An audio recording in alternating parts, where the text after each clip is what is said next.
I'm here with Omer Kaddouri, who's Chief Executive Officer of Rotana Hotels. Omer, thank you so much for joining us. It's a real pleasure to have you as one of our sponsors and supporters of this conference. Thank you, Jonathan. I'm thrilled to be here. It's been very exciting so far.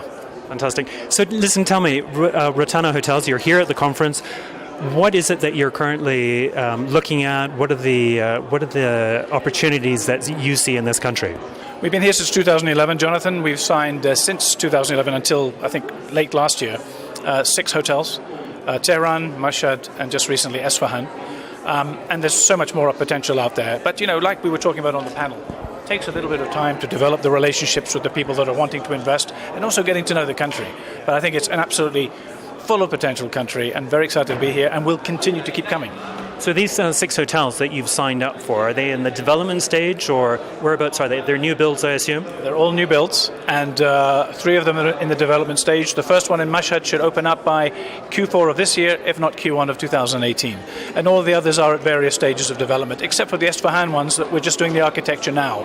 But they're on a fast track, so I say that they should be open, and I hope the owner's listening to me, within the next 24 to 30 months. Fantastic. And so what are you seeing as some of the challenges with that experience of having signed these hotels and now moving towards opening?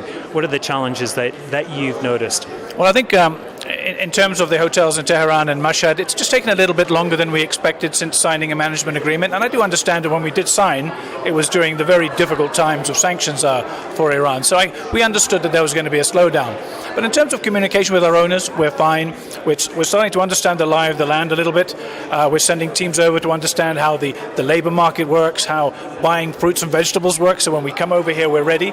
But overall, I think the main challenges are the ones that we were talking about inside as well. The political arena, getting money outside.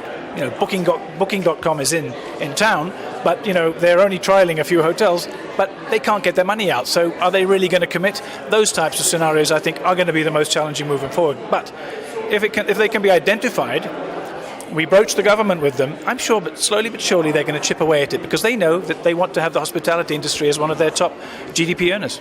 So I suppose your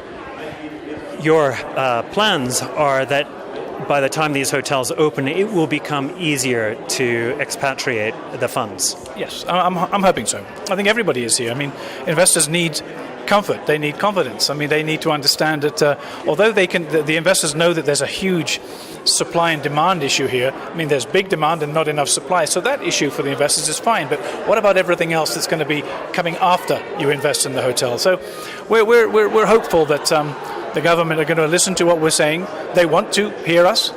The lady speaker this morning said the same thing. We want to know what it is you guys need. So we're hoping for better times. And certainly we're seeing some really good evidence as well, aren't we? I mean, you've got Ryanair. We've got a session with the chief executive of Ryanair tomorrow. They're acquiring 200 aircraft. They've already had one. They're coming online. And not only that, they're also, I think, 160 nationalities can now get visas at the airport. I mean, where did that come from? Wow, that's a big move.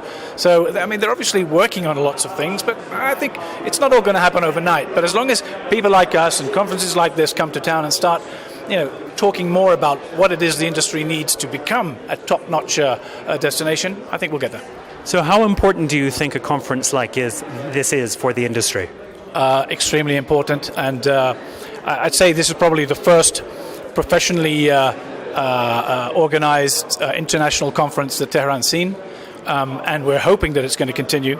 And I think everybody in the room today felt that this is the first move towards, the old days in Dubai when Dubai started, IHTIC and all of those stuff. I mean, it's coming, and I think you'll get a lot of support.